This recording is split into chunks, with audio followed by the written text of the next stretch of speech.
Good morning, good afternoon, good evening, wherever you are in the world.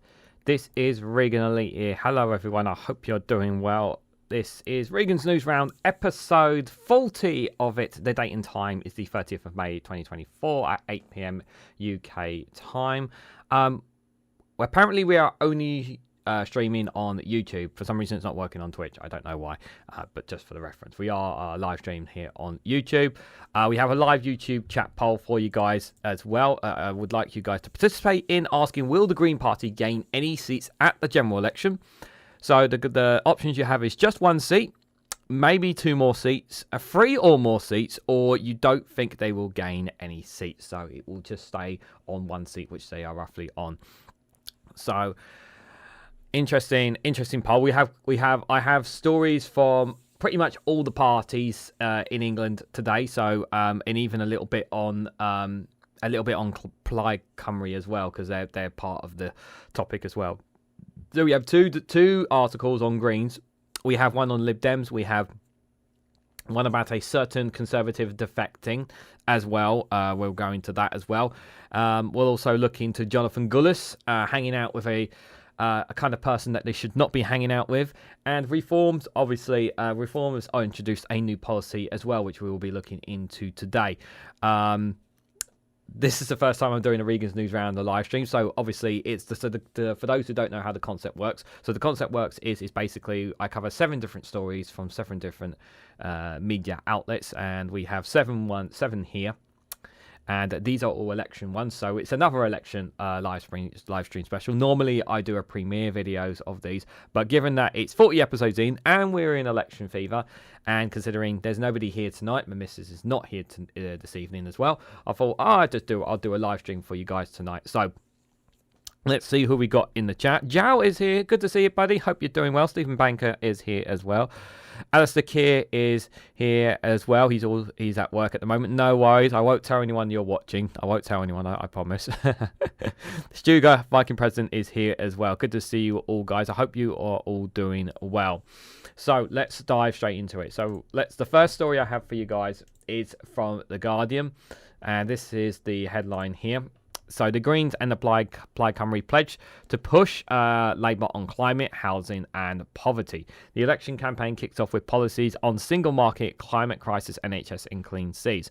Now, obviously, the Green Party, one of the things that obviously the Green Party really stick out, in your mind when you think of them is obviously green policies. That's the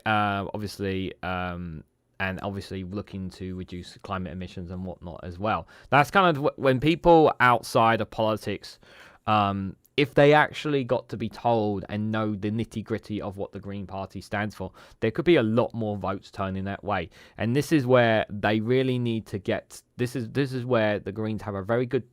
Well, I would say they would have a good chance, but there's another story we're going to read into later.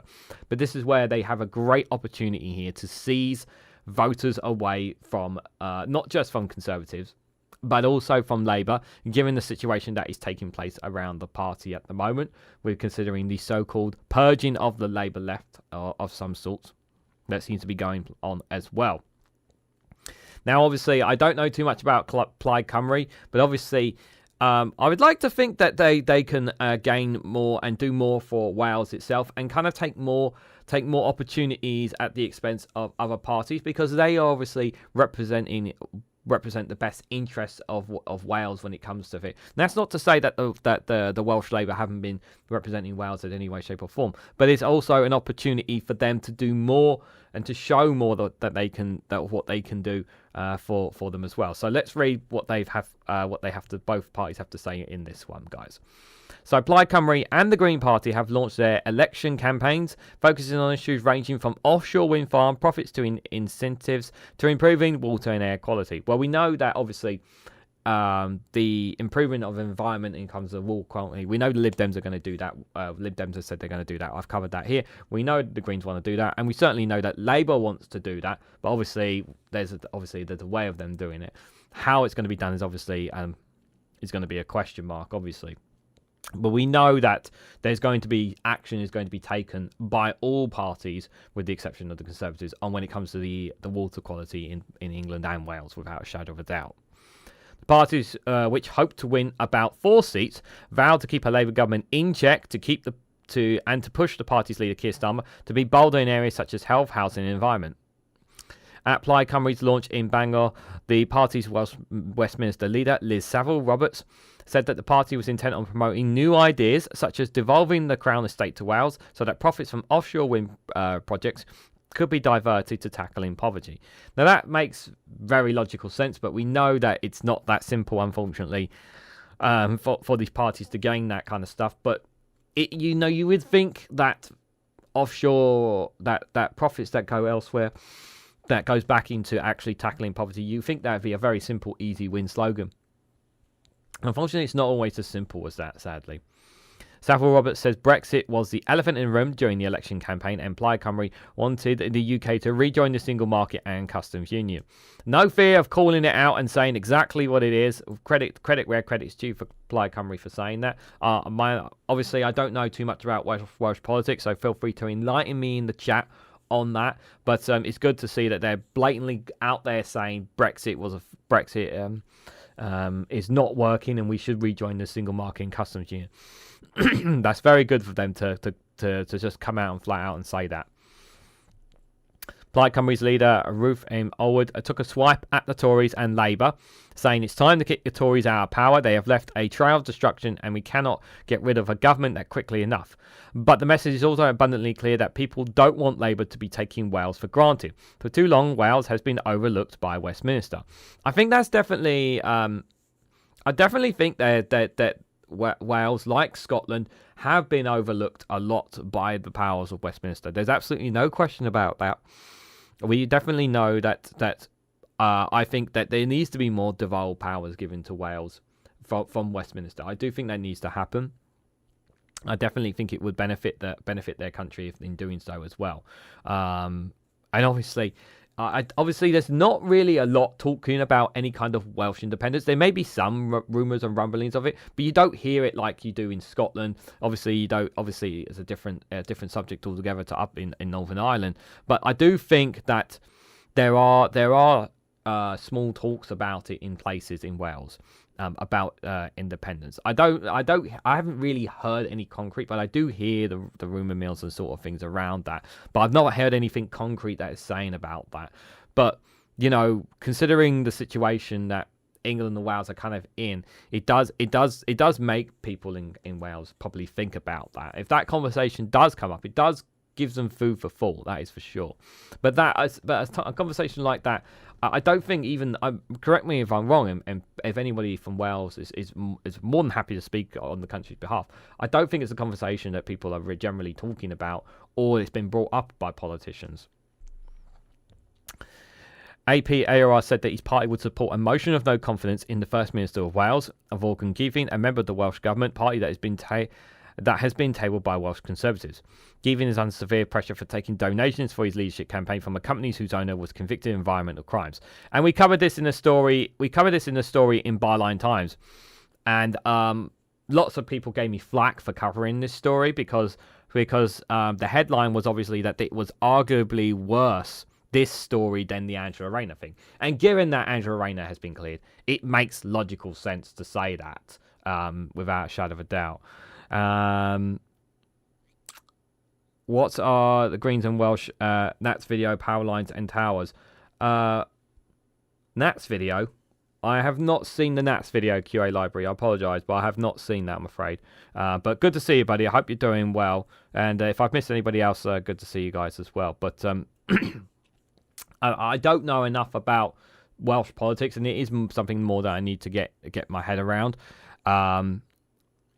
But I do think, yeah, that they do speak. They speak for, in my opinion, I do think Plaid Cymru really does speak for Wales, and I do think that Labour haven't been in power for so long in Wales.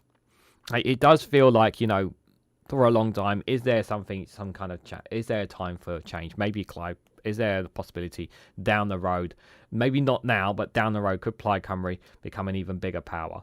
Is that entirely possible? I think that's a conversation that's worth talking about. And obviously, as for this story, obviously, it's ridiculous that the First Minister of Wales has got this over him. I mean, they should have just cleared this. They really should have just cleared this, and they haven't. But this is on top of a number of problems that obviously this is a major problem for the Welsh Labour Party, but this is on top of problems that obviously Labour in England are having already. AP Asworth said, "We don't have the confidence in Vaughan Githing due to his actions in receiving the toxic donation. More important to that, I have no doubt that he's lost the confidence of the Welsh people." It's a very, very bad start. It's a very, very bad start for him. Labour have been running Welsh Parliament badly, in my opinion, says Alistair Keir. The Greens launching their campaign in Bristol. Now, this is big. So just before I go any further, I generally believe that the Greens will win in Bristol. They have been working there for a long time. They have been campaigning hard on the local grounds. The polling indicates this. This should be a seat that they should take some Labour. They should take it from them. But whether they will or not is another thing. But I do believe that they will take this seat. I am confident. I am quietly confident in that they can do that. Terry Regan, good to see you there, buddy. Hope you're doing well. So yeah, the Greens launched their campaign in Bristol, where they have just taken over leadership of the city council, and says that the NHS, housing, climate and nature, water quality and public services were its priorities. Asked by The Guardian how they could make a difference if the Greens ended up with a few MPs, Carla Denver, one of the party's co-leaders, cited the example of climate and nature bill put forward by the outgoing Brighton Pavilion MP Caroline Lucas. Denver, who's standing in Bristol Central, said, "It's something that I and all the Green Party MP candidates have pledged to continue to work on if we get elected. We need policies that will go further, faster, and we need policies that will tackle the climate crisis and the nature crisis together." If more Green MPs get elected, it means they get more of a say within Parliament. Now, can they really make massive gains, massive changes? No, they're not going to be able to get massive gains. We know that they're not. But they have been around for more than a decade now, the Greens, and this is a great opportunity. I've said this before. This is a great opportunity for them to really gain some numbers. They've been doing well in the local elections. How they're going to do in this general election is obviously going to be a very big. It's a big opportunity for them. And obviously there is questions about whether or not, they're going to hold on to the Brighton Pavilion seat, obviously, because Caroline Lucas is stepping down. And Caroline Lucas is highly respected.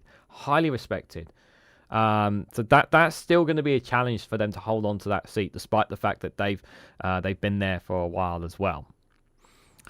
So we know from experience from our elected Greens on all levels of government, including our fantastic London Assembly members, and now over 800 Green Party councillors across England and Wales, that even just one or two handfuls of Greens in the room can make all the difference. Greens can ask the questions no one else is asking, put forward the proposals that nobody else is putting forward. And that speaks volumes right there. 800, it may not seem like a lot, but it shows that they are gaining. There 800 party councillors. That's really good for them. So Larry the Cat, good to see you there, buddy. Hope you're doing well. Never had people are disappointed by the way Keir Starmer has backtracked on his promises on green investment. His weak offer on housing, and now we have West Street telling us that more privatisation in the NHS is a good thing. And this is exactly what I hate. I hate that West Streeting believes that the only solution is more privatisation to fix our healthcare, to fix the backlog. And I don't accept that premise. I don't accept that we need to use more privatisation. I don't accept that premise, because the other thing that he's never promised, even if he does go with the fact that if he becomes health secretary that they go into power, I don't accept this premise that they're going to reverse the privatisation of the private healthcare. I don't accept that they will reverse it, and this is my concern. The Conservatives are clearly on their way out of government, but Labour is failing to offer any real change needed. We have practical solutions to the cost of living crisis, building new affordable homes, protecting our NHS from creeping privatisation and cleaning up our toxic rivers and seas. That's why it's so important that when Labour form the next government, they are pushing beyond the tiniest change that they are offering. She said the Greens would push for more and better housing. I guarantee I will keep pressure on Labour over fair treatment for renters and for the warm, secure, affordable homes for everyone. And we will push for the right homes to be built at the right price, in the right place, in consultation with the communities that's needed them. The Greens' other co-leader, Adrian Ramsey, who is standing in Waven Valley, East Anglia, said, Only by having more Greens in Parliament can we be confident that we have a strong voice to stop backsliding on the urgent climate action we so desperately need. You can trust the Greens to protect communities against flooding, clean up our filthy waterways, and make sure all our children have clean air to breathe. It all sounds very good stuff on paper, obviously. Because it does all sound very good. And I have said that I do believe that the Green Party are the closest to what I think is the best party in England in particular, is what I will say, out of all the parties. And I did vote for them at the last local elections because I am in the Labour stronghold here. But I'm not a Labour member. I'm not a Green member. But I do believe in their policies. I do think they have very good ideas. And they do tend to say a lot of the right things as well. But at the same time, as we're going to read later on, there are also still problems within the Green Party that need to be addressed. And if they're not addressed yet, these kind of issues are things that are going to continue to hound them. And yes, there are going to be certain parts of the mainstream media that are going to hold them back as well, which is also going to be problematic as well. I'm just going to come to see what you guys are saying in the chat in just a moment. Just a reminder, obviously, if you guys want to cast your vote in the live YouTube chat poll asking, will the Green Party gain any seats at the general election? The options are just 1 seat, maybe 2 seats, 3 or more seats, or you don't think they will gain any there. So make sure you cast your vote, have your say. Terry Regan, Plymouth activist for justice, said, I joined the Green Party recently, will vote for them here, says Terry. Giles says, if Labour does not cut on service and diminish the states as a group, others in Parliament, the Royals and all other structures, they are correct, but I think they won't. He also says, in the UK, the states is too big and complicated for the size of the union and the number of potential taxpayers. Labour will have to cut the state, but where they will cut. Northumberland and Stockport is a Green-controlled councils. There is no talk of Green MPs in this area. Interesting. That's interesting. Thanks. I know that they had. I know they had great. I know they had Green controlled councils there.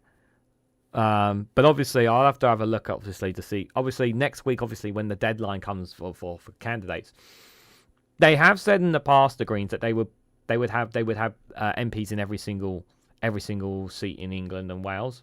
Correct me if I'm wrong. They did say that in the past. So are they going to still commit to that, or are they going to backtrack on that? I guess that's a question worth asking. QA Library also says, Plaid Cymru and Lib Dems have in the past come to agreement in what seats would go far or withdraw from. It goes back to 2010, if not before. Interesting.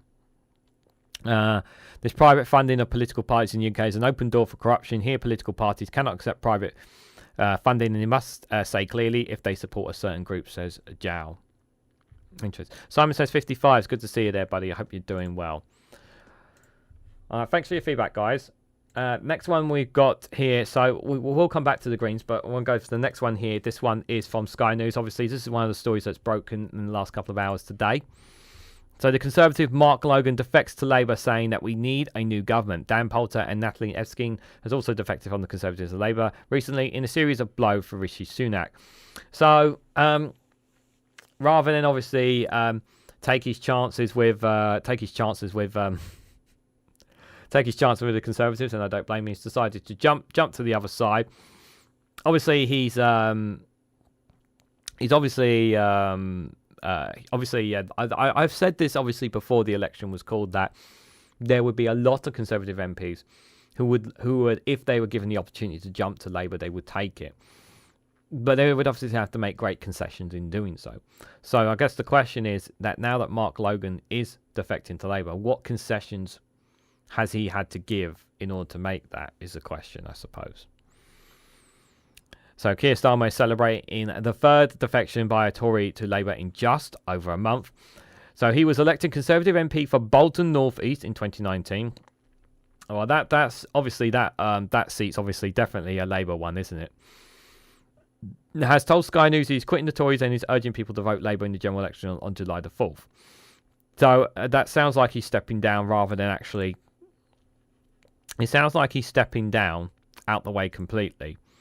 But that doesn't mean the Conservatives... So obviously, obviously this makes sort of a lot... Because there's obviously plenty of time, there's still next week before the deadline of getting candidates in. So this means now that the Conservatives have another seat they need to find a candidate for to step up into the plate. So, but is he going to be running as a Labour MP for this seat?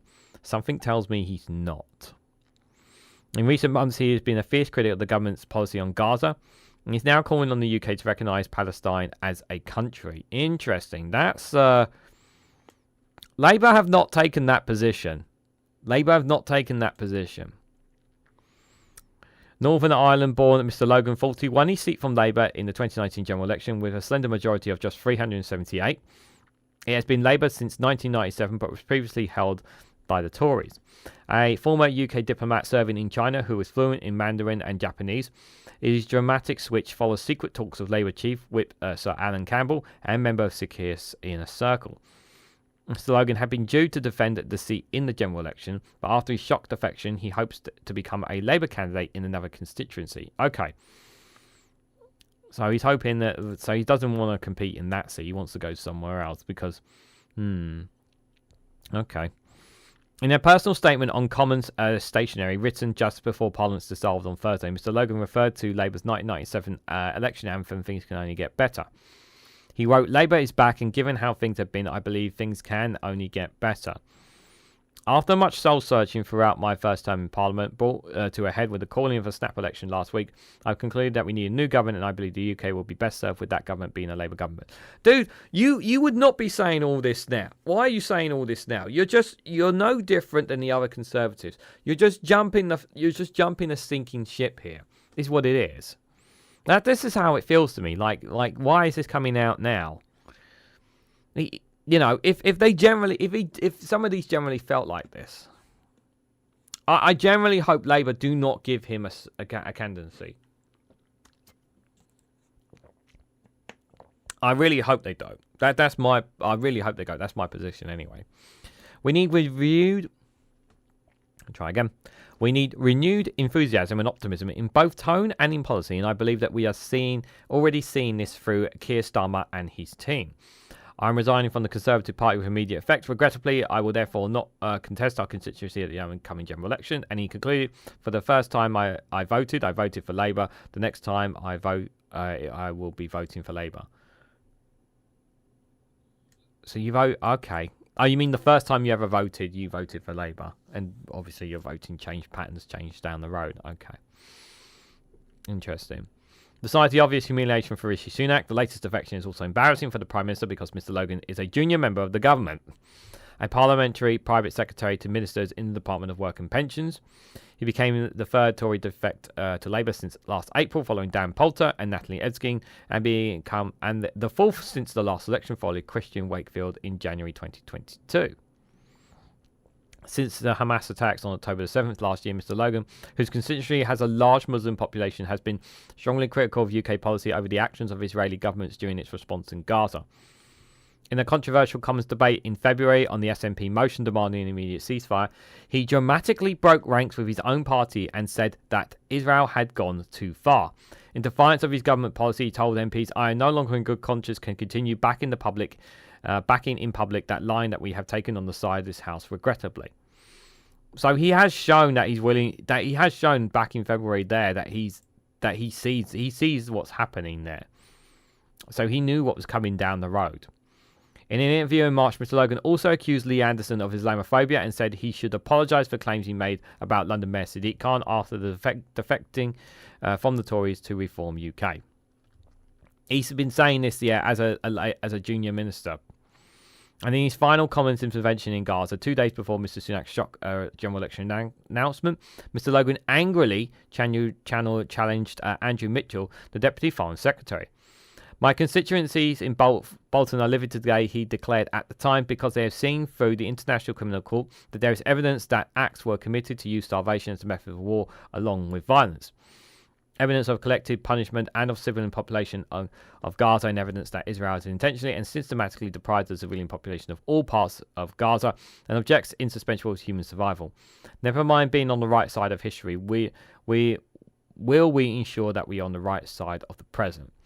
This is a question more for Labour now than the Conservatives, but I don't know. Obviously, I don't know where I'm not sure how Labour are going to juggle this. Casper Norva, good to see you, buddy. Hope you're doing well. Obviously, it's good. It's another positive story for Labour. And for Mark Logan, obviously, as of right now, I don't know if he's going to be fighting in if he's going to be representing in another constituency. He may do, he may not. Time will tell. But obviously, it means another seat that the Conservatives need to find. I still think they will find enough candidates. Problem is, many of them are not going to be vetted. I just think not enough of they're not going to be able to be vetted in time. This is what I think, in terms of the Conservatives. For the Conservatives, when it comes to that deadline, because they are struggling to get seats. I mean, they literally had to get Ian Dale to stand as a candidate. And you guys saw yesterday on the live stream what kind of person he is. So, I mean, obviously this is a nice, it's nice for Labour, but I think they've obviously been having talks, but behind closed doors for a while, obviously. And obviously Mark Logan and comments that he has said in the past, obviously. And the thing is that if the Prime Minister had any spine, he would have disciplined him already, or some sort. But we know Rishi Sunak is spineless. He's not done anything about this. But another defection, isn't that right, guys? Oh yes, the gang is here. Yes, of course the gang is here. Ollie, Pingu, Cash Dummy are here. The lava lamp has not formed yet. But I'll have to pull that down so you guys can see a little bit. Yeah. So the gang is all here.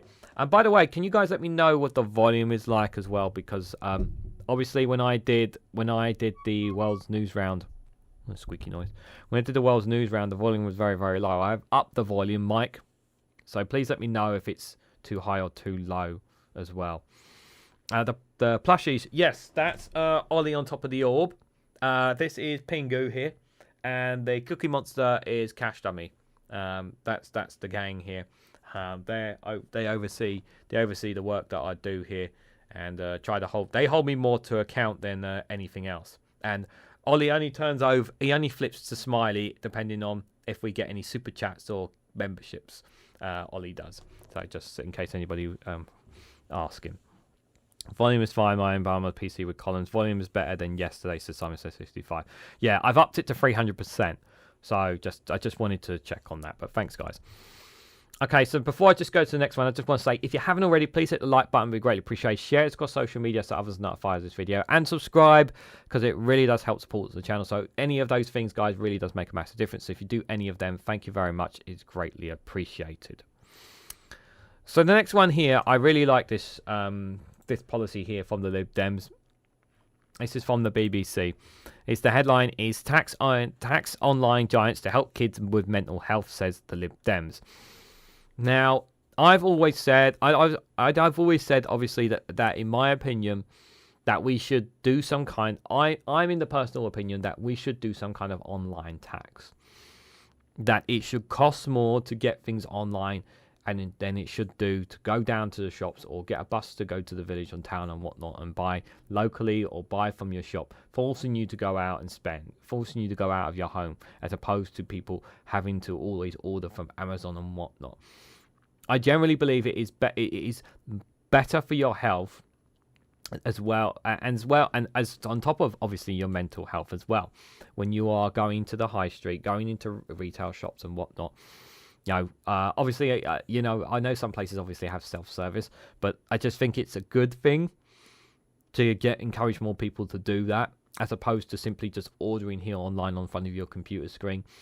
And I do think, that a tax will help that. I know people will not like that, having to pay on top of, not only do they pay for the product, but in some cases obviously paying for the delivery for it to be sent to them as well.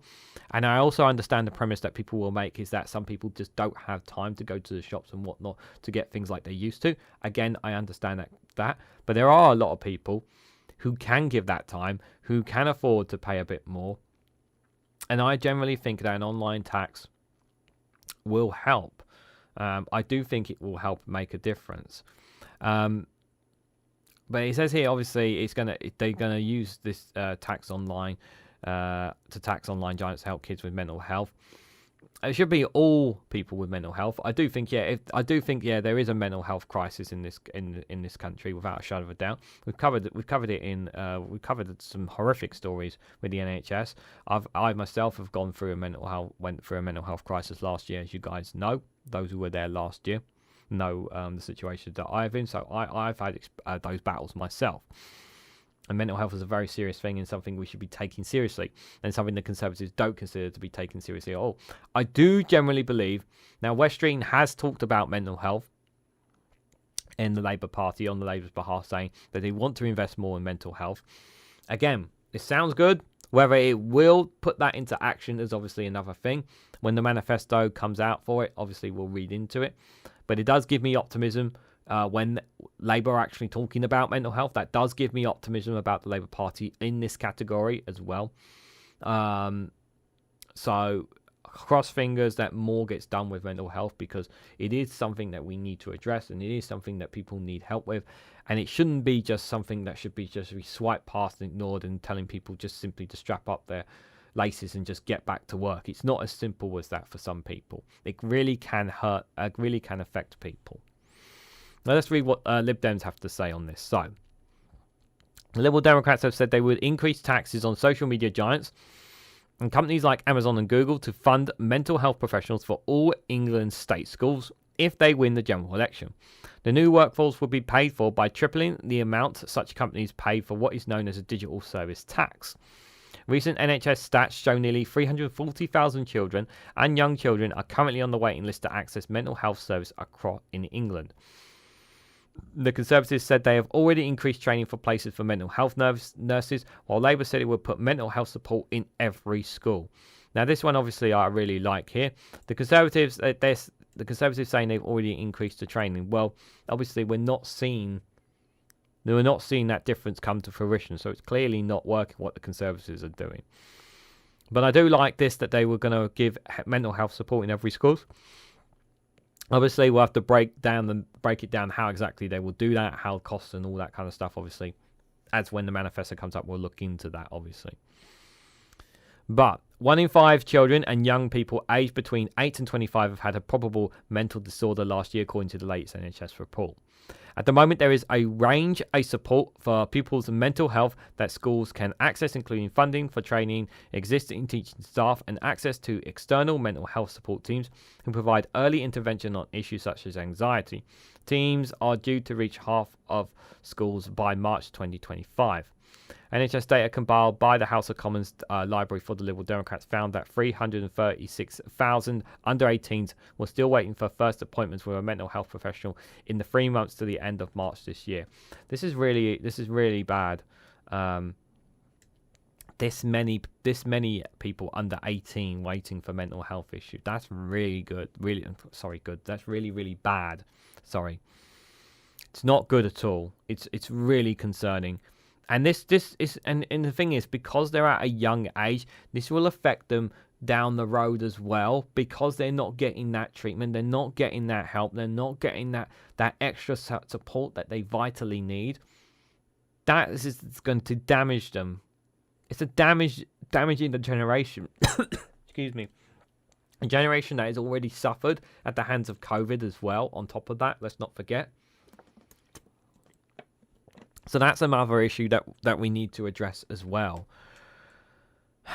QA Library says the digital service tax is 2% of turnover for firms whose worldwide revenues from in-scope digital activities are more than 500 million.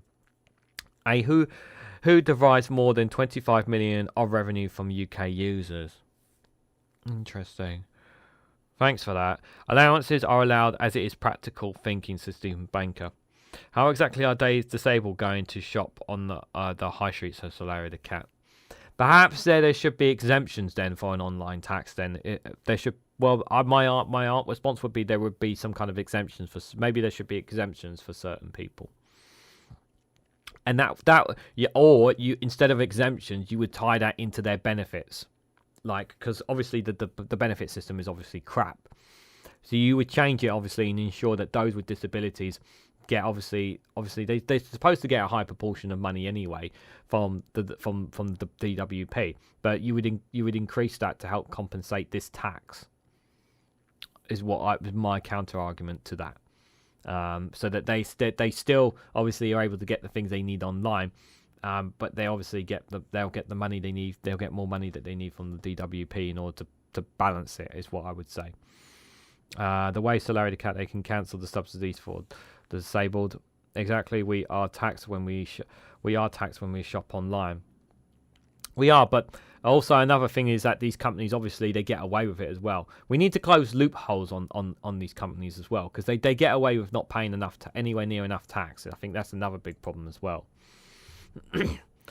I have family members that get anxiety attacks when shopping. Online shopping has been a lifesaver for them. I understand that. No, I totally understand that. That's why there needs to be other ways around it as well. But I can understand. I totally understand your point of view, Sir Larry. I do understand your point of view, because I think there should be looking at exemptions and whatnot.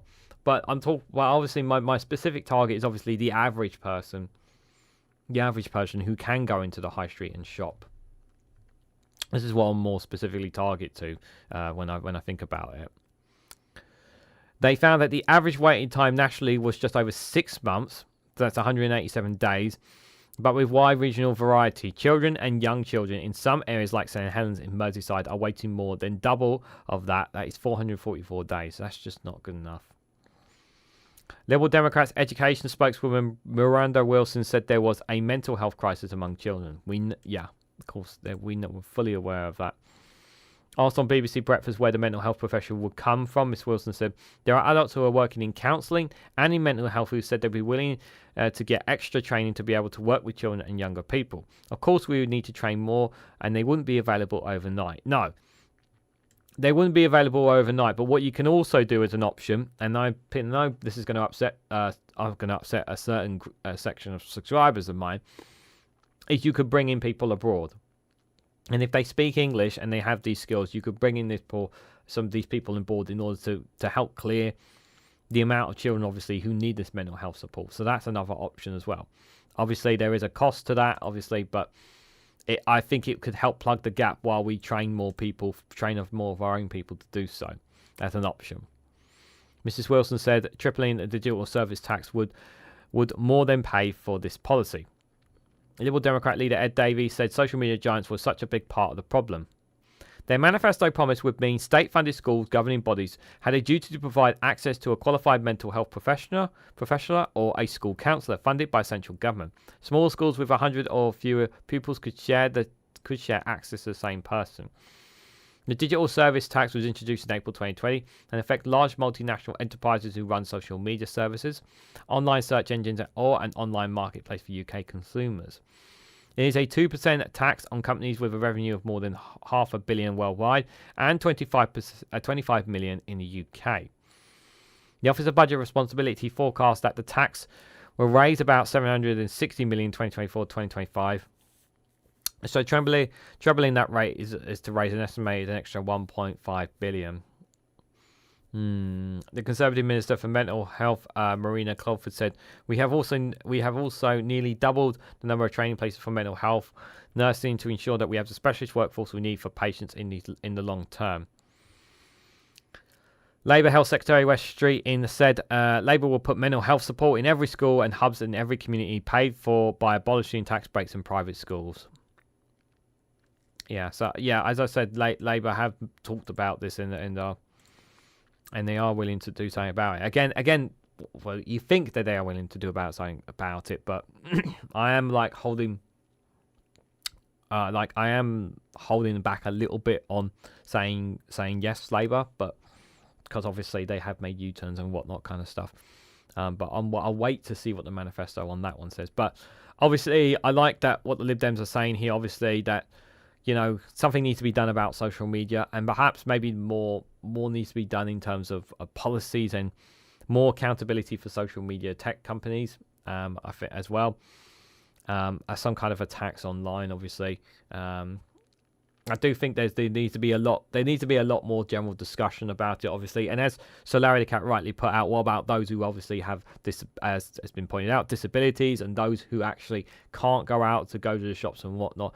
Obviously, obviously, as a proportion of people in society will be unintentionally targeted as a result of this tax, such a tax. And you're absolutely right, Sir Larry. So that's obviously something that would need to be addressed if something like that was to be introduced. So I do think that's a very important and a valid point to add to that as well.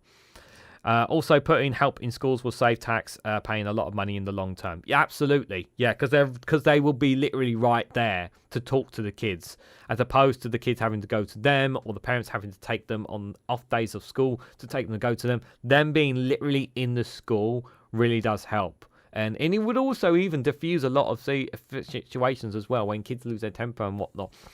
They could always have that discussion with the expert of having those conversations of why they have why they have temper tantrums, or why they lash out, or whatever reason it might be. That can really help psychological point of view as well. So absolutely, it will save a lot of taxpayer money. It will also save parents a lot of trouble as well. It will save parents a lot of trouble as well, because obviously they will have that in the school. So it's another thing off the parent. It's another thing, because parents always have enough on their shoulders. So it's another thing that would help take some weight off the parents' shoulders as well, which I also think is a really good thing. Last time I hit the supermarket, it took longer at the checkout than it did to do my shopping, says Sir Larry the Cat. Jao says, I do plenty of shopping in my local cafe and small business, my social part, but I can't be subject to torture and buy a pair of boxers or a new appliance, he says. And that's Jao, who is from Portugal there, just for reference there. I don't have anxiety attacks, but I dislike shopping, having to deal with people and noise. So online shopping, it makes my life much easier. I get that. If I normally, like, I'm not gonna lie, I buy things online just like some of you guys here in the chat. But I do like to go into towns and whatnot with my partner, just like browse and maybe pick up some things as well. We don't. Sometimes it's like every 2-3 weeks we'll go into town and whatnot. But I have literally some shops up the road from where I am that I go to, obviously, and they're very quiet because it's like a small little town. There's the main town not too far, so you have to get a bus or walk 20-30 minutes to. And me and my missus will go there every couple of weeks. We'll go up there and have a look around and whatnot. So it's like I say, it's different for everyone. Is different. So on that. But yeah, I appreciate some of your comments and feedbacks, guys. It's really good stuff. So guys, we're going to just take a little break just to break things up here for you guys. Let me make sure I've got the right one on. So this, I've got a funny video here, guys, just to kind of break things up a little bit. I haven't actually heard this one. It's a new one from Foil and Arms. So we'll hear and see how this one goes. So this one is entitled "If People Watching Was Like Bird Watching."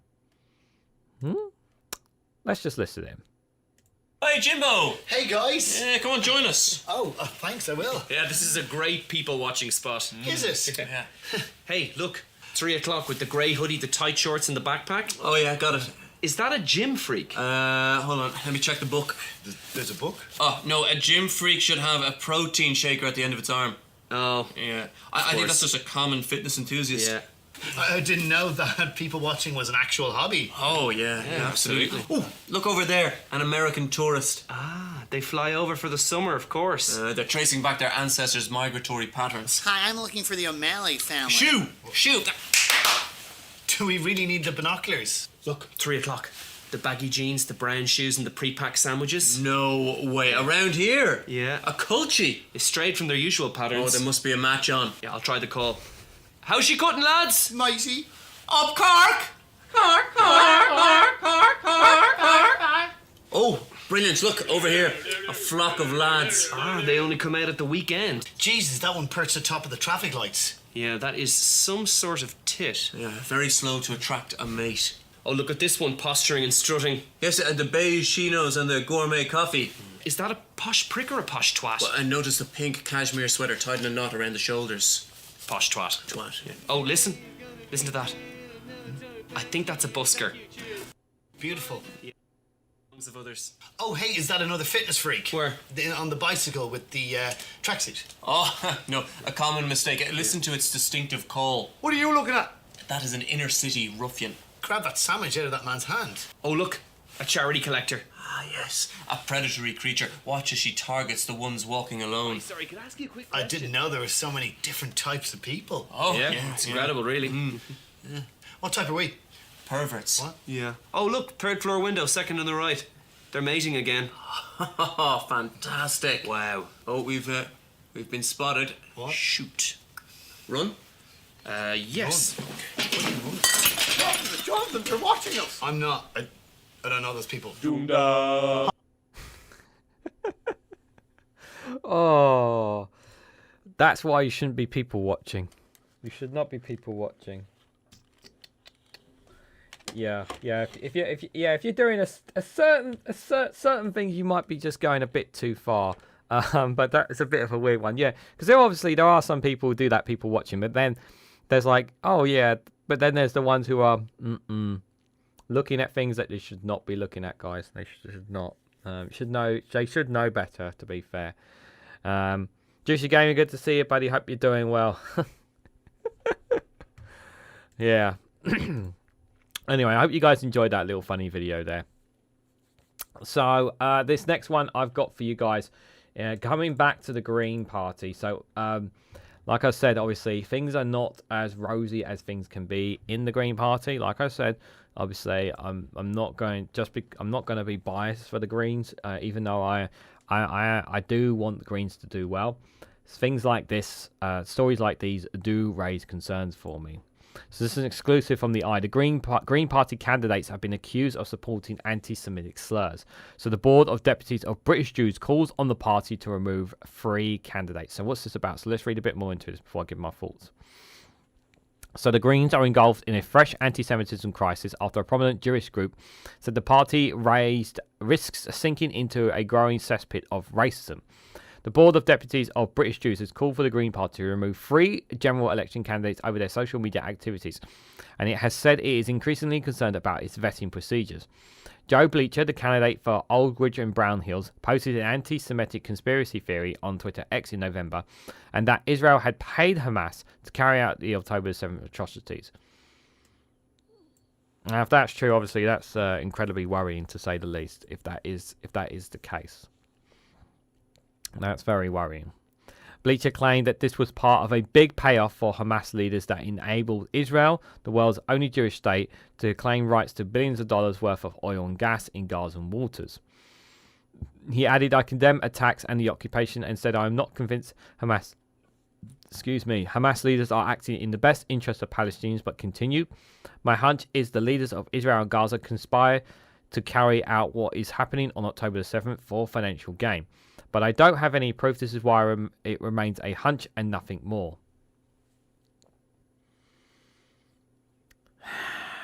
You shouldn't really be saying such a thing in the first place, really.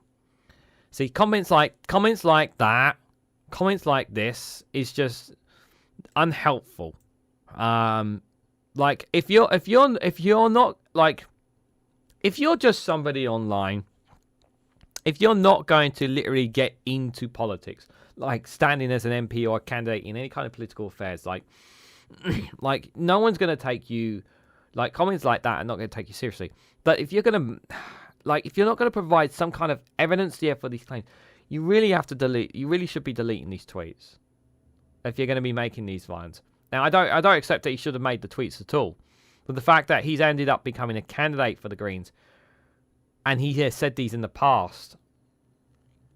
Sorry, but this is, the Greens should have done something about this. So it's not good. It's not good at all for a candidate like that. Dave McGuinness, good to see you, buddy. Hope you're doing well. I've read that already, sorry. Meanwhile, Sheriff Hassan, the party's would-be MP for Hemel Hempstead, liked a post which said Israel must be eliminated, and another which claimed Jeffrey Epstein ran a blackmail operation for Israel. Again, if this is true, then the MP I'm sorry, not the MP, but the candidate needs to be replaced if that is true. If it is true that he'd like to tweet like that, because that's just not acceptable. Madison Wheeldon, the MP candidate for Warrington North, compared Israel and Zionists with Nazi herself in post on X this month, saying in one, it is the Israelis and other supporting Zionism that are akin to the Germans that supported the Nazis. Again, I understand. Obviously, some people feel this way about what's happening in Gaza, about how they feel about Israel and their conduct, and I totally understand those feelings. And you guys know how I feel about it. You know how much I really, my gripe is obviously in particular with the Israeli government and not its people and its religion. But I'm not standing as a candidate for the Greens, and I'm not going to tweet. And I've never tweeted something like these before. I mean, you can go and check my Twitter history. The link for my Twitter is in the description if you want to go on there and have a look at my Twitter history. It's more wrestling than politics now, but there are lines, and these are lines that I'm sorry that they are crossing, and they shouldn't be candidates for these past things. It's not. Yeah, I'm inclined to agree with the British Jewish community here, saying that that they should not be standing as candidates if these are things they said. Now, that being said, that's not to say that, by the way, I want to make this very, very clear. That's not to say that obviously candidates standing in Reform should not be thrown under the bus for their comments as well, because I want to make I want to make this a very level playing field. Yeah. For those candidates, whether they are in Labour, Reform, Lib Dems, if they make any of these kinds of comments going too far, whatnot, they need to be held to account. And they need to be removed, because we can't have people like that. We can't have people like that in any way, shape, or form. I would have my doubts in not agreeing with Madison, but I would not tweet it since I do not want to offend people that went through it. Yeah, that's exactly it. Like, this is like, we know, like, we here, I'm pretty sure everybody here who's listening, we know how sensitive this topic is. We know that it's certain comments and certain statements that if you make publicly will come back to bite you, or certain things that you say or publicly or tweet about, they are going to come back to hurt you. Yeah. And I've, and it's a very tight rope for me to talk about this topic, the Israel and Gaza thing. I generally mean this. It is very hard for me to talk about it, a tight rope, because because I really want to make this. I've made this so many times. I do not have anything against Jewish people. I don't have anything against Israeli people. My beef is with the government and its actions. That's what I've always stated here, because they are the ones who are making these decisions of what's happening within Gaza. It's never the people. For me, it's always a case of, it's always the governments that are making these decisions. Yes, it is people that elect governments. Yes, there is no question. But it still doesn't mean that we still can't call out the governments for their actions. And this is the point that I always try to make. And this here, yeah, you're depriving all Israelis along that line. And that's just not just Israelis that are in Israel. That's Israeli, and that's Israelis and Jews that are living abroad, living in other countries. You're painting them and putting them in this category when some of them have absolutely nothing to do with what's happening in the Middle East. And it's wrong. It's flat out wrong. There's no getting around that. The news comes after Moftan Ali, a Green Party councillor elected in Leeds, called his election earlier this month a win for the people of Gaza before shouting Allahu Akbar. It sparked alarms in the city's Jewish community, while Ali, who said he did not support violence, said he was sorry for the upset caused. Again, just be as you don't want to upset Jewish communities, and you want to make it clear to them. And this is the thing, right? This is really important, right?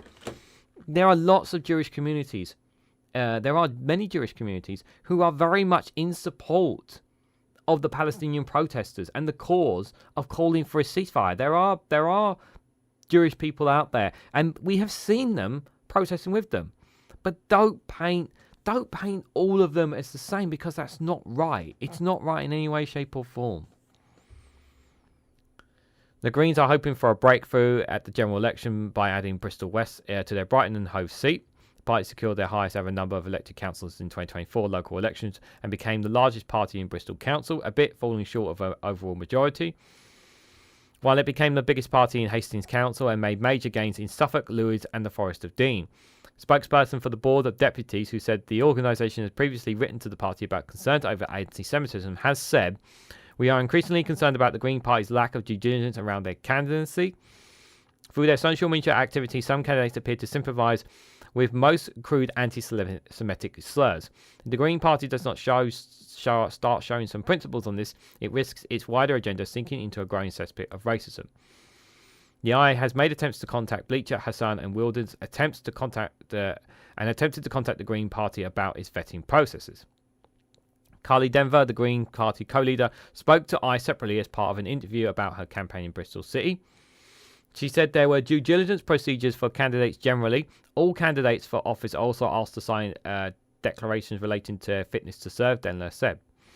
And asked about anti-Semitism connected to candidates, she said, "I'm very conscious of the rise in anti-Semitism and Islamophobia across UK society. It is really concerning and it has no place in politics. I'm very conscious of the level of hurt felt by some Jewish communities across the country who feel unsafe by comments that have been made. And I want to make it very clear that the Green Party takes all allegations of anti-Semitism and all racism very seriously. I have faith in our internal processes to investigate those. I'm not personally involved in these processes, but I think that's quite correct." Never said this was to avoid making the errors highlighted by the Equalities and Human Rights Commission report into Labour's anti-Semitism, which criticised political influence in the complaints process. A Green Party spokesperson said they could not comment on individual cases, adding, "The Green Party takes all accusations of anti-Semitism extremely seriously. We have robust internal processes for all accusations raised, and it wouldn't be appropriate for us to comment any further." So obviously it's not on the it's not on the level of what Labour went through. And Labour still has those issues, by the way. Let's be very clear. Labour still has those issues. And we know, obviously, the Conservatives, we know where they stand on this kind of stuff. Good evening, Mad Monk. If I didn't say hello to you earlier, I hope you're doing well, buddy.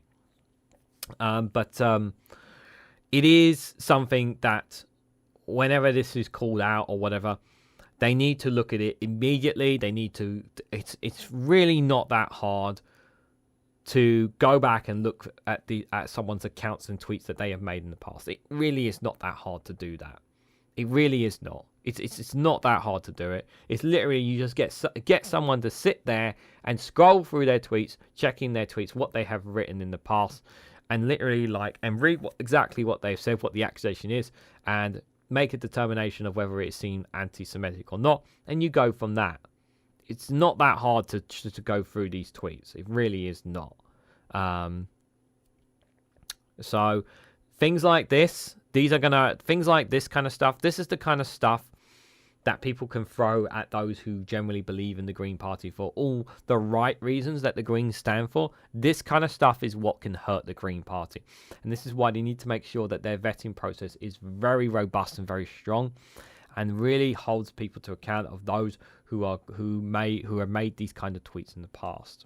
It's very, very important that they clamp down on this. And this is actually the worst time for this to come out.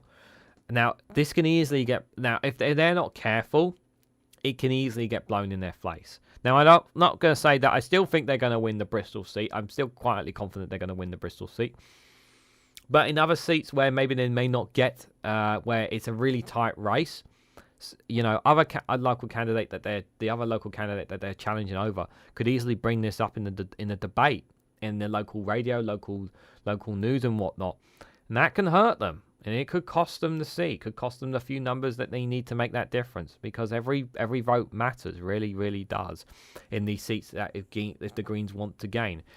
And I do believe that the Greens do have good intentions, but obviously they still have issues, just like other political parties that they need to address. And these are some of the issues that they need to address. So just asking here, obviously, in the live YouTube chat poll again, asking you guys, will the Green Party gain any seats at the general election? So we've had 15 people cast their votes so far. So 13% think it's just 1 seat.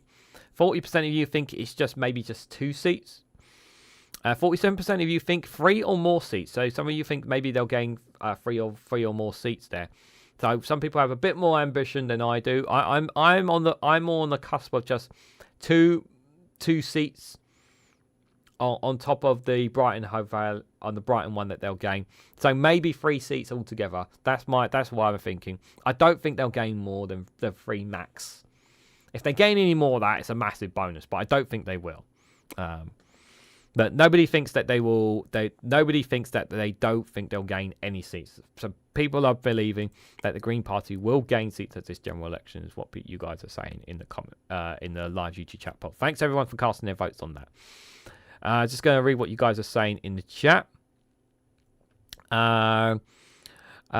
Cookie Monster, Chancellor of the Carabara of Trust, says Larry the Cat. Quasi Cash Dummy Quartane, Larry the Cat says as well. Just not a reincarnation of the Ken doll, please. It is missing parts, says Jow. If anyone takes Simon Says doll, they will be haunted, and we need them as folks where the Tories have touched stuff. Okay. Xi Jinpingu for PM, Cash Dummy for Chancellor, and Ollie for the Health Secretary. You're trusting Ollie, an octopus that doesn't... Is it octopus? You want an octopus as your Health Secretary? Is that really the most healthiest of creatures? Is an octopus a healthy creature that should be running as Prime Minister? Answers in the comments down below. Madbuff Unsalko, I will vote for him. People's Workers Party says Pingu is the Khan, the Ayatollah rock and roller, big and most notable Lord Hamanus, says Chow. Religion. It is and it's always be personal. Keep it out of politics. El Presidente says Solari. She could have said the Israeli army is using Nazi tactics, but carrying the state and all of its inhabitants is just too much, says Jow. Exactly. There is a line, and this line wasn't it, and the line is being crossed here. But obviously, at the end of the deadline, if they're still candidates, obviously that's going to hurt them. And it's also going to hurt the trust that they have in some. It may hurt Jewish communities as well that they're trying to fight and win over as well. Let's just see what you guys. Sky Blue gets a few mentions. A Regan says Solari the Cat. I don't know what you're talking about, buddy. I would have my doubts in not agreeing with my... So I've said that already. The Spanner Mafia is here, says Stu, Viking President. Dave McGuinness is in the house. He is in the house. He is in the house. I hope he's doing all good. If you are uncertain as a politician with an added responsibility, then you should have just shut up, says Jow. Yeah. You should. Yeah, if you're going to be a politician, remember your history and just, you apply some common sense. It's like, apply some common sense. Or if you're going to be a politician, you know what you could do also? If you're really going to go for a politician? Why don't you delete your Twitter account? And start from scratch. You could do that as well.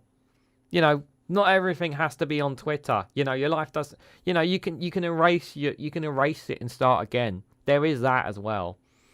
So, yeah, just saying. Oh my God, we've gone over an hour.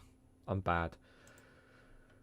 I didn't want to do an hour, but actually, you know what? I've had just off topic, guys. I've had a migraine all day, and actually, my migraine's actually gone away the longer I've live streamed, believe it or not. So it's a bit funny that. But just before I go to the next topic, guys, because we got this, we got one here from the Independent and then one from the Telegraph we're going to read into. But just before I do, guys, I just wanted to highlight something, guys.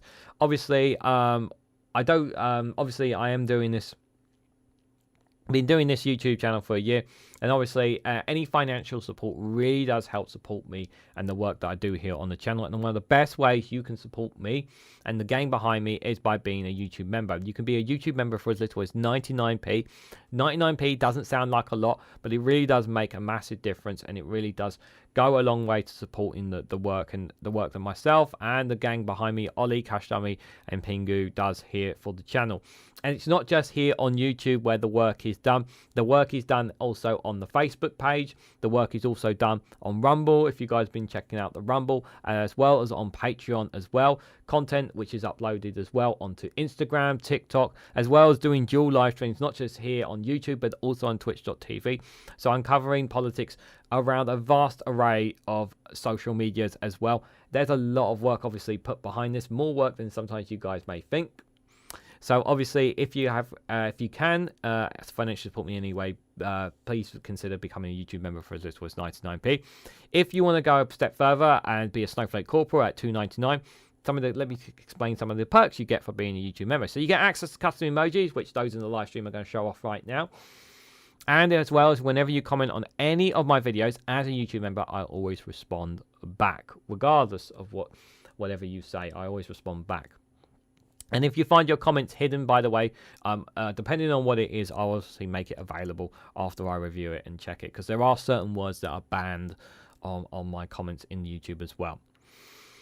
The other thing as well, if you're a Snowflake Corporal, is you get early access to content. So some of you guys obviously know that there's already some content ready for you guys for the Snowflake Corporal members. So you get early access to them as well. So normally it's like a day or two beforehand you'll get early access to. So thank you to everyone who is a YouTube member. It really does make a massive difference. Otherwise, you want to financially support me. If you don't want to support me that way, there are other ways you can do so. You can buy me a coffee. I don't drink coffee, but I do drink hot chocolate. So if you want to buy me a hot chocolate, you can buy me one. Link is in the description down below. Buy me a hot coffee is the term really they call. Or you can support me financially on Patreon as well, which gives you access to additional content. It's not political stuff, but it's additional content that you get for being a paid Patreon supporter. So if you want to do that, support me that way, you can do as well. And like I said before, I do exclusive content on Facebook, Rumble and Patreon, as well as here on YouTube. So I don't just cover stories and news here. I do it across other social media platforms as well. So if you ever want to hear more content from me, feel free to check them out. The links are in the description down below. There's a links tree you could also click that shows you all of my social medias. So if you want to follow me on any other social media platforms, that's the best way you can also find to, rather than clicking each individual link there. If you click the links tree button, which is in the description, which is called Linktree, it shows you all the links, all my social medias that I have in there. That way you can kind of go for whatever social medias you want to follow me on there. So thank you to everyone who has financially supported me, and or any other non-financial way is greatly appreciated. Number 3, good to see you there, buddy. Hope you're doing well. Right, so obviously this one... So the whole Diane Abbott situation, we talked about this yesterday, guys, but this story dropped about an hour ago here on The Independent. So it says here, Angela Rayner defies Starmer as she backs Diane Abbott as a Labour general election candidate. Now, this is obviously... Now, it's entirely possible that as I'm talking to you right now, things may have changed. So if you have heard something different, a new update, please let me know in the live stream in the comments down below. Obviously, for those who are watching live. Because obviously, this is only dropped. So what's my initial reaction to this? I'm actually like... this is interesting is the word I use. Obviously here, Angela Rayner is obviously taking a position. Now, obviously, when Wes Streeting was asked, he didn't really take a position on this.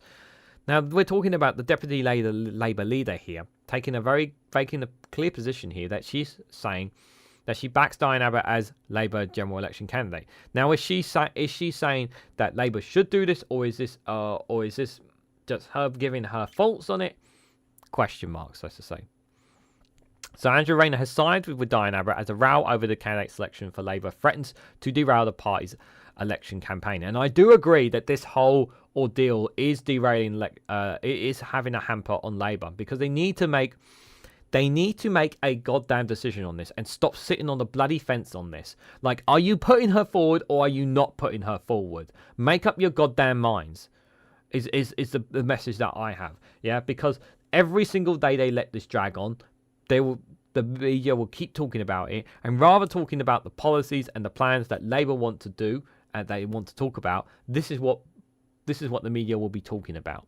So if you want to nip it in the bud, end the debate. Either say that she's going to stand as a candidate or not stand as a candidate, so people can move on from it. It's not rocket science. So Angela Rayner has given Diane Abbott her full backing to run as Parliament in the general election in a dramatic intervention. And it comes as Keir Starmer was forced to deny that he's trying to purge the left of the party, as the row over Miss Abbott and candidate selection threatens to derail his campaign. The row appears to have left Labour on the brink of open civil war and handed Rishi Sunak and the Tories an unexpected lifeline as they struggle to close the gap of around 20 points in the polls. I'm sorry, I'm just going to just point something out here. There is no lifeline for the Conservatives. They are dead, and they're going to stay dead. Okay? No matter how, even if Labour self-implode, people will still not vote Conservative. Let's be clear. However, last night it appears that the chaos has not hurt Labour so far, with the Tetchy UK tracker poll keeping them unchanged on 45%. Like I said, it may wiggle the polls a bit, but people don't want Conservative anymore. So either they will stick with Labour or they will turn their votes elsewhere, because some of them have been deeply hurt by the Conservatives after 14 years, let's be clear. In a blunt response to the last 72 hours of chaos and around whether Miss Abbott could stand in the Hackney North and Stoke Newington, Miss Rayner appeared to take aim at Sir Keir and her inner circle. Let's read it. Speaking to ITV, Labour's deputy leader said, "I don't see any reason why Diane Abbott can't stand as a Labour MP going forward. I am saying that as the deputy leader of the Labour Party." Okay, so they're saying here she's taking a swipe at Keir Starmer. She's not taking a swipe at Keir Starmer. She's just saying what she's saying specifically here. Let me read this again, just for the context, because context matters, guys, what people actually say. "I don't see any reason why Diane Abbott can't stand as a Labour MP going forward. I am saying that as the deputy leader of the Labour Party." So that's her viewpoint. That's her position. Now, she's not saying that it's wrong or right for her. She's not saying it's wrong that she shouldn't stand. She's expressing her opinion on this situation, which I think is very good for Angela Rayner. But she's not attacking Labour either. To imply that she's attacking Labour, that's not what she's saying there, unless she says that. But let's keep reading anyway. She describes Miss Abbott as a trailblazer, adding that she is not happy about negative briefings to the papers from senior Labour sources. She says, "I don't think that's how we should conduct ourselves." No, I 100% agree with that. Because someone has leaked something to the Times, and then it was confirmed, then it was denied, and then it was confirmed again. So yeah, there is a lifeline, but it's attached to the Titanic. Yeah, good luck with that, if that's the case for the Conservatives. Miss Rayner has then doubled down with comments on Sky News saying Diane Abbott has been an inspiration to many people who see that she's actually been a trailblazer. Now people from her background and people who look like her have a place in our politics, and she has been able to demonstrate that. And you can see the difference on our benches. Asked about how Sir Keir's role in the row, she added, "I'm pretty certain that Keir would see that as a frustration, because actually Keir is not focused on what's going on in the Labour Party. He's focused on what he could do as a Prime Minister and how he would change the country for the better." I think she's absolutely right in saying that Keir Starmer sees this as an annoying distraction, and he doesn't want to be dealing with this distraction. So I'm pretty sure he's more upset with Labour's. He will be more upset with Labour's top inner circle on this matter. He will be more angry with them and say to them, "Can you sort this bloody thing out, because you're hurting my campaign right now?" I think that's what he will be saying. But at the same time, it could be the case that he is being problematic over this, and he's not keen to reinstate Diane Abbott as a Labour candidate as well, because of this so-called purging of the Labour left, shall we say, going on as well. So meanwhile, TUC President Mark Logan warned against double standards being applied. And this is the problem. Mr. Wack, who is the Fire Brigade Union General Secretary, said, "Diane Abbott is a powerful popular advocate for Labour. She and other candidates have been treated in an appalling manner. manner. There have been double standards in how they have been treated as left-wingers and as a woman of colour when compared to more centrist MPs. It is only a matter of weeks since the hard-right Tory Natalie Erskine was welcomed with open arms. Yeah, this is the point that I made last night on the Discord, that while Natalie Erskine is not standing as an MP, the fact that she was still welcomed into the party left a really sour taste in my mouth and a lot of sour taste in people's mouths about who don't so much hate the Conservatives or consider themselves like far left and whatnot of the Labour, who are trying to kind of have a centre position. Because that's what I'm trying, the position that I try to take is trying to take more of a centre position on Labour. Because obviously I'm critical, but there are times like where I'm like, I like what some of the things that Labour are doing, and I always have optimism about Labour. But like I said last night on the Discord chat, Natalie Epstein, whatever you might think, she's a bad apple. Her background and her past comments and things she has said speaks for itself. And in my opinion, like, it was a nice pot shot at Rishi Sunak, what they did with her on PM's because it was a nice pot shot of a defection right there, like minutes before PM's Qs. But was it the right person? Did they really need to do this with her, of all people? That's the thing I look back on. Because the previous defectioner, was it Dan Poulter, I think it was? Like, he had compelling, like, he's someone who works for the NHS, and he has compelling case of, and it's very different he is compared to Natalie Erskine, because his defection is logical, because he sees what's happening in the NHS and he sees the Conservatives not doing enough. Whereas this woman, yeah, just like it's and then you obviously Diane Abbott, yeah, it's just not straight down the line with Labour, unfortunately. This has all been an embarrassing distraction. The Labour leadership must now act decisively to reinstate the affected candidates and ensure that no one is barred from standing at the last minute with no due process. Her intervention comes amid wider questions about the way Starmer, Inner Circle, appears to be parachuting candidates. What the hell's going on? Parachuting candidates into winnable seats, blocking ones from the left. The row escalated when left-wing Muslim Fadila Shelim was blocked from standing against former Tory leader Sir Ian Duncan Smith in Chelford and Woodford Green. Today it was revealed that a former staffer for Sir Keir Starmer's Ultra Kuman has been shortlisted for the new Stratford and Bowell seat in East London, which had an 82% Muslim population. It has been noted that Labour currently has no Muslim candidates in East London after months of criticism of Sir Keir over his position on supporting Israel. Oh. Wow, that's a bit odd. Why would you not? That's raised questions. George Osborne's former advisor, Robert Harrison, was selected for the new Bicester and Woodstock seat last year, and Theresa May's expat Nick Tory was selected for Sir Keir's chief election strategist and right-hand man, Morgan McSweeney, is being blamed for influencing the party's National Executive Committee to purge the left and select candidates that leadership wants for key seats.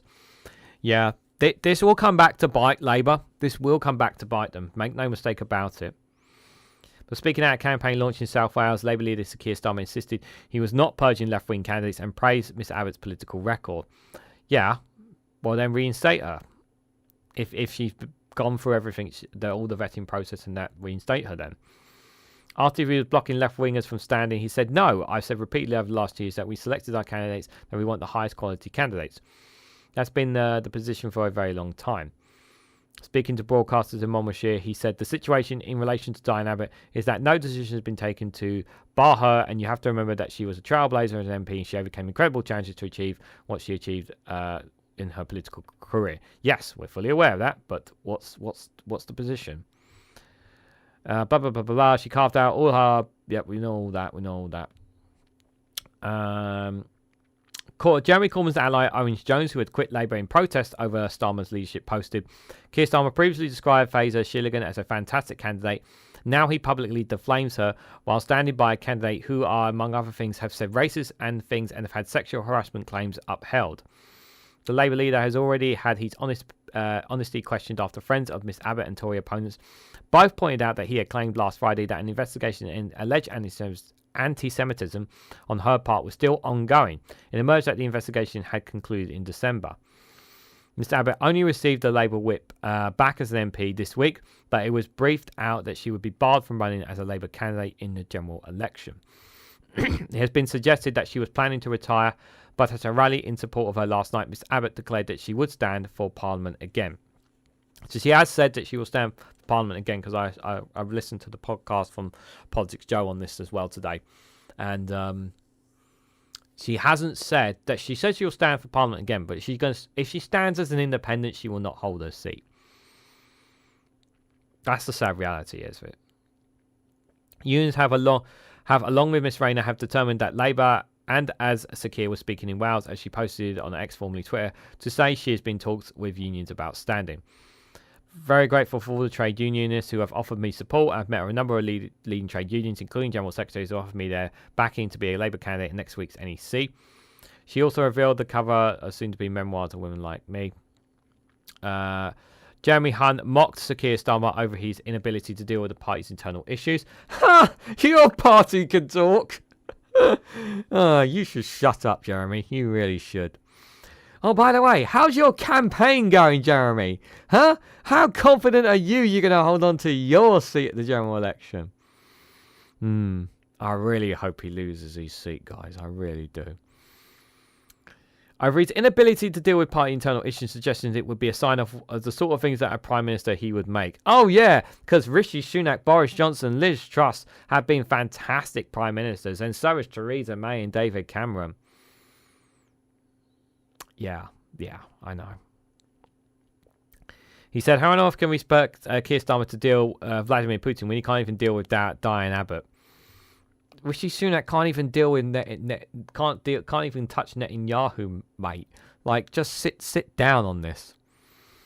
Meanwhile, a Conservative spokesperson said, today the Labour Party campaign has descended into complete chaos. Sir Keir Starmer changed major tax policy overnight in response to a press release, and today he's been undermined by his own deputy. Starmer's central claim that he has changed the Labour Party has been exposed as nothing more than a con, which has fallen apart before the public's very eyes. Yeah. Like, you can't talk, Conservatives. Your background and your scandals are just, like, on whole nother level compared to Labour. Like, don't get me wrong. Like, but for them, obviously, I know they're obviously taking advantage of the situation. I know they are, guys, but still. It's just like, shut up. It really is to me. Shut up, Conservatives. Shut up. That's my position on them. But as going back to this topic, obviously, yeah, like, make a decision. Is she standing? Is she not standing? Don't leave it on the diver, like, on the fence on this. Make a goddamn decision. You're the goddamn Labour leader. Make a decision on it. Like, if you don't want to stand, then literally just say it and take the flak for it. If you want her to stand, then put her in and let's be done with it. Like, because I know obviously you've got till next week, obviously, but it's going to drag and it's going to be a pain in the backside. It is. It just simply is. Moving on, guys. This one is going from two cheeks of the same backside, as the Scots like to say, to one really nasty rash that will not go away. Reform would bring in a migrant tax, forcing employers to pay more NI for foreigners. So Richard Ty says tax would push for recruitment of British workers and act as an antidote for 14 years of Conservative failure to curb net migration. So what's this all about? So this is a migration tax is what Reform want to introduce. They want to introduce a migration tax. So basically the concept of it is that if certain businesses, if they wanted to bring in foreign workers, they would have to pay more national contribution to have a foreign worker, basically. It's essentially discrimination in a nutshell here. Basically saying, well, you can, if you don't want to take a British worker, but if you want to take someone, you can take a British worker, you should take a British worker. But if you decide to take someone from abroad, we're going to make you pay more tax for it. is basically what he's saying. Despite the fact we have a situation here, I don't know if it occurs to Richard Tyson Reform UK, but we're a bit short on workers here in the UK. We don't have enough training programs. We don't have enough going on, enough British workers for all these British jobs, that so-called British workers for British jobs. We don't have enough of it. We don't have enough training, and the wages are crap as well. So he wants to hamstrung British businesses, basically.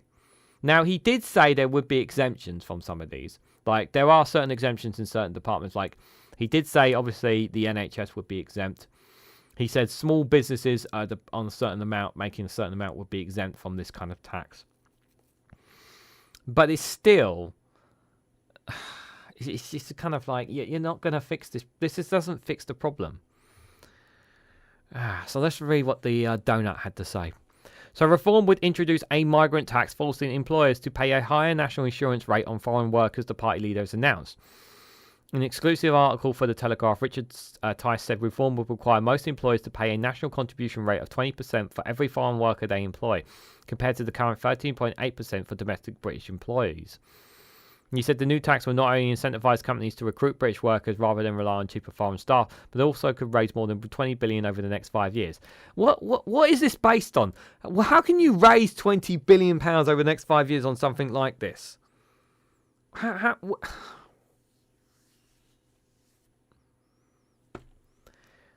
billion. Yeah. Yeah, sure. Foreign health and care workers would be exempt from the tax to protect the NHS, as would businesses that employ 5 or fewer staff. The tax would increase the demand and therefore the wages of domestic labour, because we believe in our young people. We will use the revenue raised to upskill through apprenticeship and training schemes. Mr. Tice unveiled the plan at a press conference in London alongside Nigel Farage. Our message is clear. Businesses should be employing and training British workers where they can, and we are going to make sure they do exactly that. Well, it sounds great on paper. On paper, it sounds great.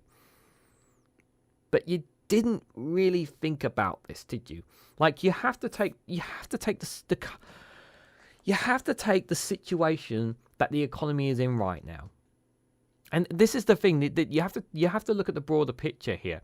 Like, someone on the high street listening to this idea and will think, this is a great idea. Get more British workers to do more things. It's like, sounds good on paper. Like, you want more British people for doing British jobs and all that kind of stuff. You have to train people up. And you're trying to tell businesses, private businesses, to train them up themselves.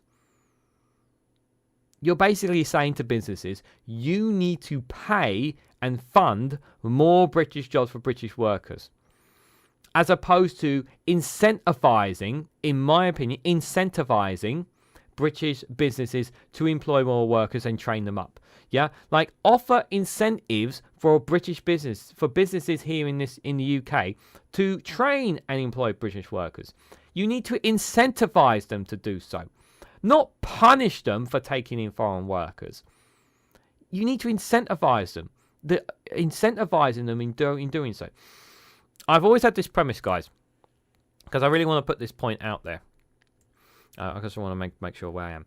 So I've always said that, obviously, that if you want to less rely on foreign workers and you want to rely more on British jobs for British workers, the premise of what you want to say, obviously you need to create lots of apprenticeship programs, lots of training programs, lots of courses, not just in college and universities, but in businesses as well. This requires funding.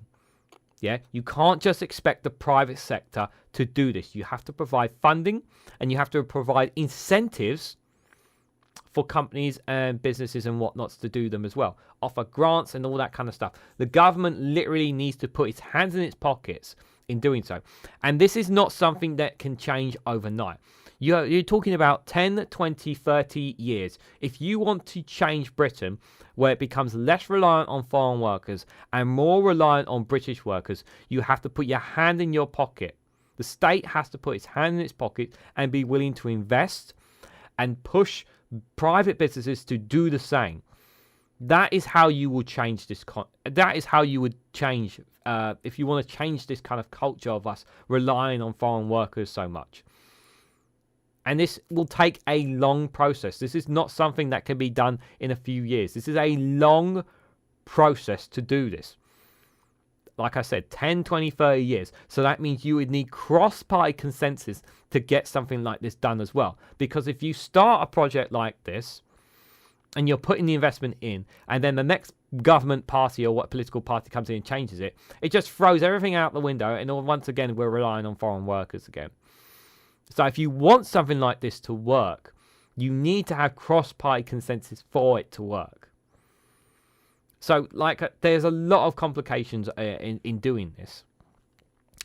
But I do believe if you generally want British jobs for British workers, this is, I believe, the road that political parties need to go down with, and must have cross-party consent to do this, so that this kind of project that they want to do of having more British jobs for British workers and less reliant on foreign workers. And yes, of course, wages does play a factor into it. You're absolutely right before you say that. Wages do play a factor into this. But you need to have cross-party consensus to do this. It's all well and good Reform saying this, but the likes of Labour, Lib Dems, Greens, they're not going to buy into this. So it's not going to work. He said that the new tax was an antidote to 14 years of Conservative failure to curb net migration. It's not going to curb net migration, which hit a record 745,000 in 2022. Nearly 3 times the rate in 2019 when the Tories pledged in their manifesto to reduce it over the lifetime of the Parliament. He challenged the Conservatives and Labour to adopt the tax, but said he doubted they would reform employer immigration tax, which the Tories would never have considered is such their knowington. What the hell does that word mean? To their interests of big corporates, which will transform the position of our workforce, he said. This is the disadvantage of being a bit part dyslexic, not knowing, understanding words. Someone's going to explain it in the comments, I know it. And I will come to you guys in the chat at the end of this, guys. If Keir Starmer truly believes in supporting at least well-off, he should famously endorse the tax. He won't, of course, due to an unshakable ideological commitment to mass immigration, an utterly deadly addiction which Labour has managed to impact on the ruthless, rudderless Conservative Party. He said the tax would end the decades of British economy being hooked on cheap foreign labour, which has driven down wages and lowered productivity. At the same time, the surge in net migration has increased the strain on housing and public service, with youth, people and poor families bearing the brunt out of the impact, said Mr Tice. Young people and those on low incomes have lost out most from mass immigration. Their wages are stagnant and private rents have surged by more than 20% in the past 2 years. That has demanded, and as demand has shot up, I am determined to right the wrongs and give our young people a much better chance in life. The tax is the centrepiece of reforms proposal to help reduce immigration. They include a freeze on non-essential immigration, limiting it to doctors, nurses and successful businesses that are earning above the average annual salary. To tackle illegal migration, he's called on the UK to leave the European Convention on Human Rights. We're not going to... He's an idiot for that. I'm not even going to read the rest of that. The employer's immigration tax lays down a marker in the fight to take back control of our borders. The tax should be accompanied by a complete rethink of how we should handle small boat crisis, as Mr Tice. Reform is advocating for the Rwanda gimmick to be junked, replacing by picking up and taking back to small boats back to France. A policy which is legal under international law. It's not. That's wrong. By the way, he hasn't read the laws. Indeed, Emmanuel Macron will be loath to oppose it unless he wants his government to end up in the courts. Again, he's wrong. That's not how it works. Go do your homework, Richard. And there's a piece there by Richard Tice which I'm going to not bother indulging you guys in as well. Just because it's Richard Tice. But like I said, during this election campaign, I said I would obviously highlight political parties and political parties here in England. Obviously, I am going to mention reform every now and then and what they're introducing and try to debunk them and give my thoughts and whatnot on them. But that's what I said in there, obviously, is what I believe is in the best interest. If you want more British workers, you need to have a cross-party consensus in doing so as well. And it would be a long-term project in doing so anyway. Excuse me. So I'm just going to come to see what you guys are saying in the chat. I've actually got one more article for you guys. We will go to it. I've gone a lot longer than I've expected. But it's all right. It's all right. As long as you guys are happy to go a little bit longer. But I want to say thank you to everyone who's cast their votes in the live YouTube chat poll, asking will the Green Party gain any seats at the general election. So maybe 2 seats, 41%, 3 or more seats, 41%, just 1 seat is 17%, but nobody thinks that they will gain, that they don't think that they will gain any. So thank you to everyone who's cast their votes in the live YouTube chat poll. Very interesting thoughts. I might put that same question in a community poll just to see what people think on a grander scheme as well. So maybe we'll see how that goes. So let's see what you guys are having to say on that. Carry on, Stephen Banker. Thanks, buddy. Appreciate it.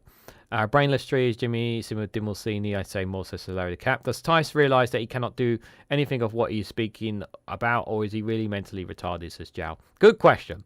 Unfortunately, we can't get an answer from him. What are you guys talking about? Reform are really the special needs fascists of Europe. Even other fascists look at them and shake their heads, says Jow. Well, they make grunting noises, Jow, while they escape their knuckles on the road, says Larry the Cat. Sometimes I have doubts they are speaking in English. Unfortunately, they are speaking English, I'm afraid. I asked a deformed UK supporter. I see what you did there.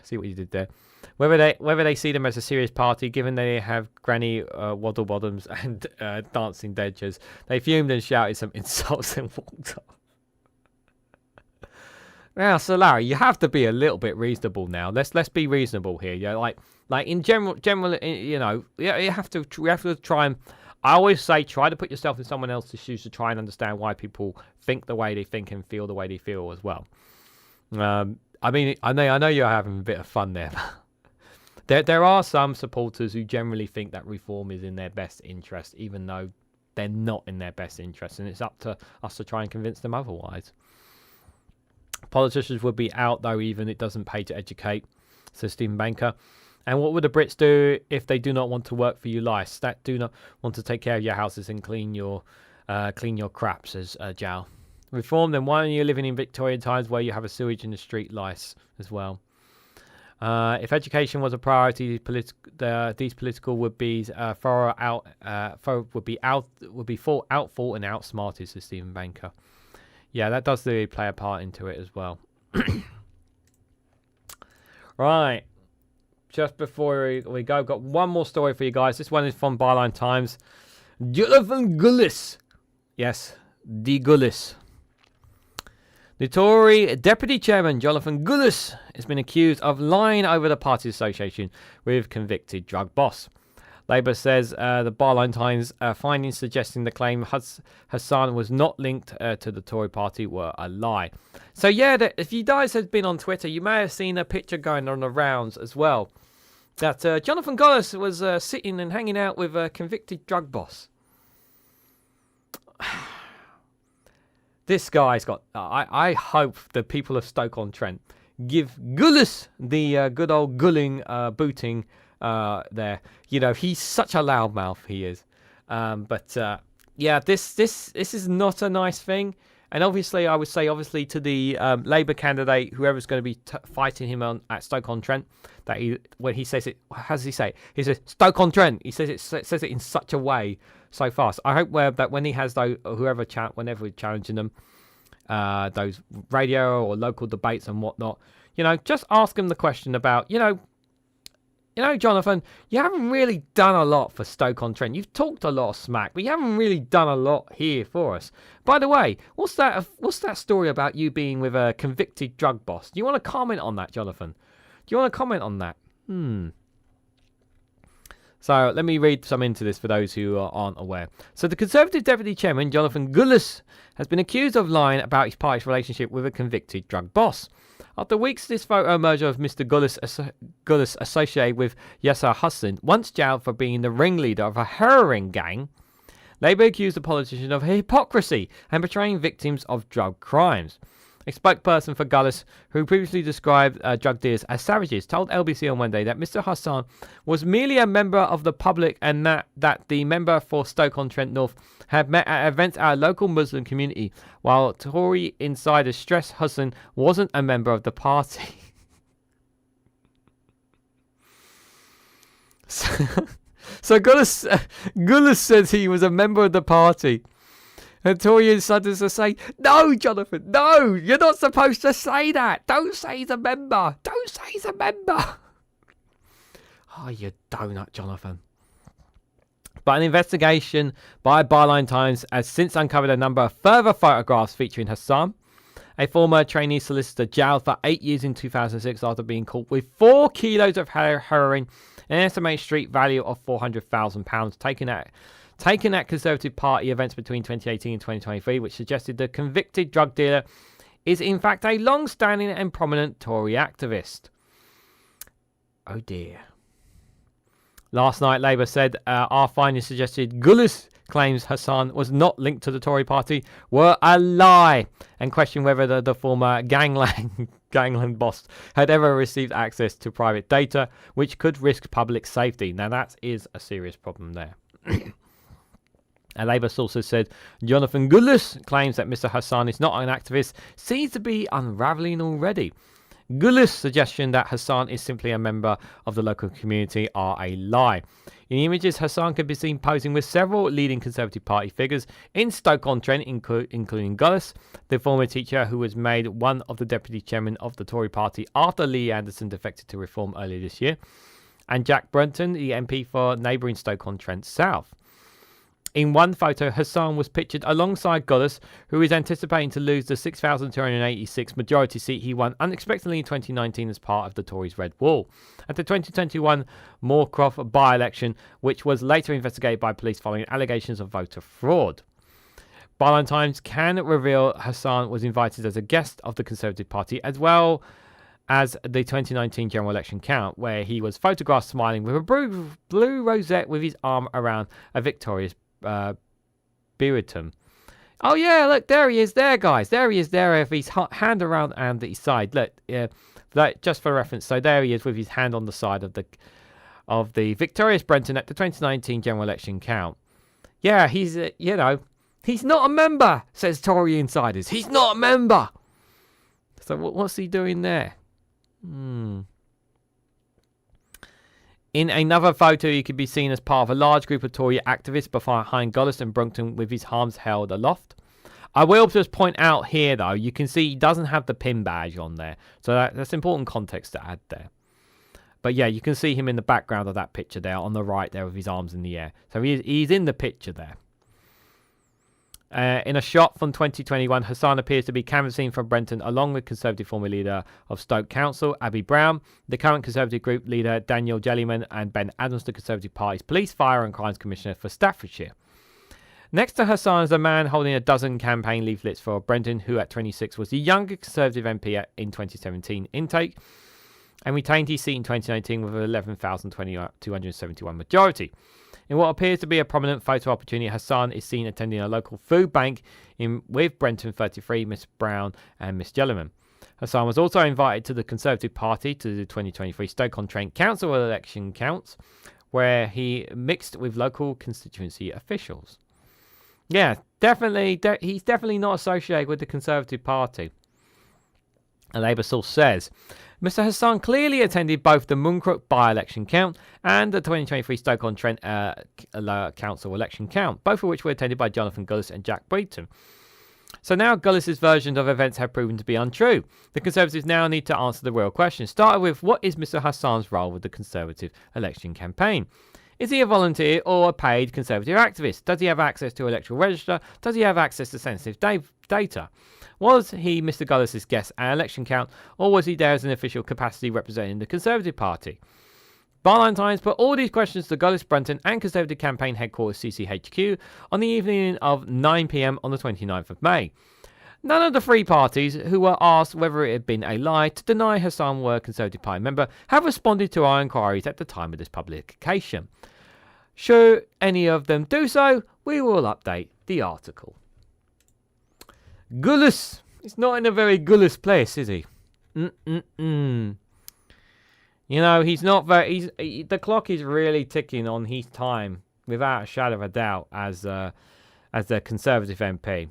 And I generally hope we don't ever see him in Parliament again. I know we make fun of him and whatnot because of the language and the tone that he kind of uses.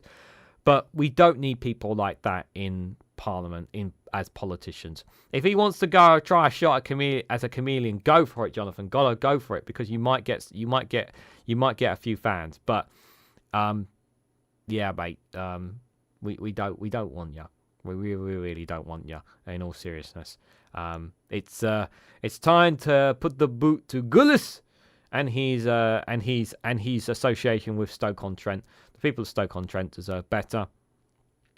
And this picture of this man with Conservatives as a convicted drug dealer, yeah, not good for the Conservatives at all. Anyway. So I'm just going to see what you guys are saying in the chat quickly. The gang is still here. Ollie, why aren't you smiling? Well, you know, hold on a second. What's Ollie saying? Well, to be fair, Ollie,